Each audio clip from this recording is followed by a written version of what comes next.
یہ 18ویں صدی کے وسط کی ایک حقیقی خوفناک داستان ہے۔ اس واقعے سے گزرنے والے فرد نے کبھی بھی اس حقیقت کو بیان نہیں کیا، بلکہ انتقال سے چند لمحات قبل اپنے ورثاء کو اس حقیقت سے آشنا کیا۔ ہندوستان کے جنگلوں کے قریب ایک چھوٹے سے گاؤں میں ایک پرامن مسلم کمیونٹی رہا کرتی تھی۔ وہ زیادہ تر کسان تھے اور ایک ہی گاؤں کے ایک ہی محلے میں رہا کرتے تھے۔ گاؤں میں خالد نامی ایک نوجوان تھا جس کی شادی گاؤں کی ایک خوبصورت لڑکی فضیلہ سے ہو گئی اور دونوں ہنسی خوشی زندگی بسر کرنے لگے۔ خالد کا گھر خاصا چھوٹا تھا جس میں صرف 2 ہی کمرے تھے۔ ایک کمرے میں خالد کے والدین رہا کرتے تھے جبکہ دوسرے کمرے میں خالد اور اس کی بہن سمینہ رہا کرتے تھے۔ اپنے اور اپنی بیوی کے لیے علیحدہ کمرے کی ضرورت کو جانتے ہوئے خالد نے محسوس کیا کہ اس کے گھر کے آس پاس یا گلی محلے میں کوئی بھی ایسی جگہ موجود نہیں جہاں وہ اپنا علیحدہ کمرہ بنا سکے۔ لہٰذا اس نے اپنے فارم کے قریب اپنی آبائی جائیداد پر اپنا چھوٹا سا نیا گھر بنانے کا فیصلہ کیا۔ اپنے دوستوں اور کچھ گاؤں والے افراد کی مدد سے وہ ایک معمولی سے گھر بنانے میں کامیاب ہو گیا۔ اپنے نئے گھر میں منتقلی کے بعد فضیلہ کو عجیب و غریب خواب دکھائی دینے لگے، جیسے کوئی ہستی انہیں گھر چھوڑنے کا اشارہ دے رہی ہو۔ تاہم فضیلہ نے ان خوابوں کو نظر انداز کر دیا۔ ان پرانے وقتوں میں بجلی نہیں ہوا کرتی تھی، چنانچہ لوگ رات کو کمروں کو روشن کرنے کے لیے لالٹینوں کا استعمال کیا کرتے تھے۔ معمول کے مطابق ایک رات خالد اور فضیلہ سونے کے لیے لیٹے اور سونے سے پہلے لالٹینوں کو بجھا دیا اور گہری نیند میں سو گئے۔ ٹھیک آدھی رات کو وہ چونک کر اٹھے جیسے کسی نے زور سے اسٹیل کے برتنوں کو زمین پہ پھینکا ہو۔ اندھیرے میں انہیں کچھ نظر نہیں آیا تو وہ سمجھے شاید انہوں نے وینٹیلیشن کے لیے گھر کا دروازہ کھلا چھوڑ دیا تھا، شاید کوئی بلی ان کے گھر میں گھس گئی ہو اور گڑبڑ کا باعث بنی ہو۔ انہوں نے لالٹین کو روشن کیا اور کمرے کا جائزہ لیا۔ انہیں یہ جان کے بڑا تعجب ہوا کہ کمرے کی ہر چیز اپنی جگہ پہ موجود تھی، لہٰذا وہ اسے وہم سمجھ کر دوبارہ سونے کو لیٹ گئے۔ فضیلہ کو اس واقعے کے بعد عجیب سا وہم اور احساس ہونے لگا، شاید کچھ درست نہیں، اور اسے وہی عجیب و غریب خواب دوبارہ آنے لگے جیسے کوئی انہیں گھر چھوڑنے کی ہدایت کر رہا ہو۔ اگلے دن خالد نے فضیلہ کو بتایا کہ اسے کسی کام کے سلسلے میں پڑوس شہر جانا پڑے گا اور واپسی میں اسے 3 سے 4 دن لگ جائیں گے۔ خالد کی غیر موجودگی میں اس نے اپنی بہن سمینہ کو فضیلہ کے ہمراہ چھوڑ دیا۔ اس رات فضیلہ اور سمینہ کافی دیر تک بات چیت کرتے رہے اور لالٹین بند کر کے سو گئے۔ آدھی رات کو اچانک اسٹیل کے برتن گرنے کی آواز سے ان کی آنکھ کھل گئی۔ خوفزدگی کے عالم میں انہوں نے لالٹین روشن کی اور کمرے کا جائزہ لیا اور ہر چیز کو اپنی جگہ پر پایا۔ فضیلہ کو یقین ہو گیا کہ گھر میں کوئی آسیب یا بھوت پریت پایا جاتا ہے۔ فضیلہ اور سمینہ دونوں اپنے خوف پر قابو پا کر دوبارہ سونے کو لیٹے اور لالٹین بجھا دی۔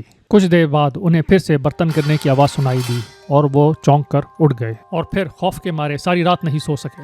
اگلے دن فضیلہ اپنے چچا سے ملنے گئی جو ایک مذہبی عالم تھے اور سارا ماجرا انہیں بتایا۔ وہ فضیلہ کے ساتھ اس کے گھر گئے اور پانی پہ دم کر کے گھر کے چاروں طرف چھڑک دیا اور اس چیز کی یقین دہانی کرا دی کہ اب سب کچھ ٹھیک ہو جائے گا۔ ہمیشہ کی طرح رات آئی اور ڈھل گئی اور سب کچھ پرامن گزر گیا۔ فضیلہ کو یقین ہو گیا کہ اب سب کچھ ٹھیک ہو گیا ہے۔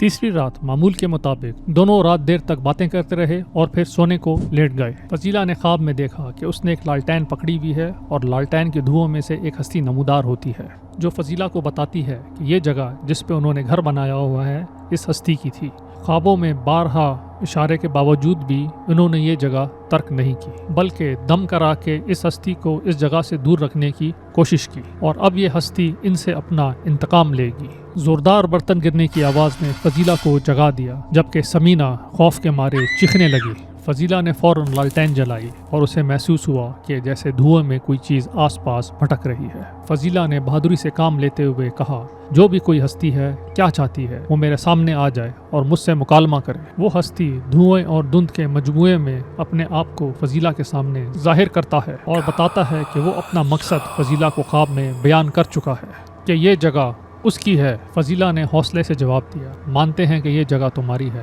لیکن اب اس جگہ پہ اس کا اور اس کے شوہر کا بھی قیام ہے، کیا یہ ممکن نہیں کہ ہم دونوں پرامن ہو کے یہاں پہ رہ سکیں؟ چند منٹ کی خاموشی کے بعد اس ہستی نے اتفاق کیا لیکن اس شرط پر کہ فضیلہ اپنے چچا کو دوبارہ گھر سے دور کرنے کے لیے کبھی نہیں بلائے گی۔ فضیلہ بدلے میں اس شرط پر راضی ہو گئی کہ یہ ہستی انہیں دوبارہ کبھی پریشان نہیں کرے گی، لہٰذا باہمی رضامندی سے یہ معاہدہ طے پا گیا۔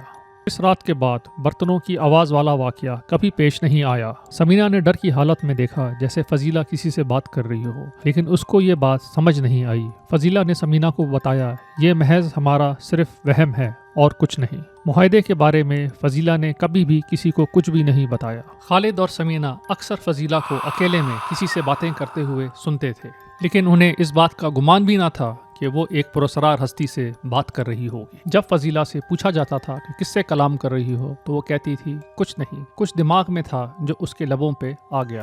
وہ اپنی آخری سانسوں سے کچھ لمحات پہلے تک بھی اس ہستی سے باتیں کر رہی تھی اور اپنے انتقال سے کچھ لمحات پہلے اس حقیقت کو اپنے ورثہ سے آشنا کروایا۔ یہ سچ ہے کہ یہ سب سپر نیچرل ہستیاں ہماری دنیا میں پائی جاتی ہیں۔ یہ انسانوں کی طرح پیدا ہوتی ہیں اور اپنا سفر زندگی گزارنے کے بعد انتقال کر جاتی ہیں۔ ان کا تعلق مختلف مذہبوں سے ہوتا ہے۔ ان میں سے کچھ بہت ہی اچھے، کچھ نہایت ہی شریر اور بعض بہت ہی برے کردار کے مالک ہوتے ہیں اور انسانوں سے گفتگو کرنے کی صلاحیت رکھتے ہیں۔ اگر آپ اپنی سچی ہارر کہانی بھوت بنگلہ میں پبلش کرانا چاہتے ہیں تو ہم سے رابطہ کریں۔ خوف کی دنیا میں بھوت بنگلہ کے سنگ قدم رکھیے۔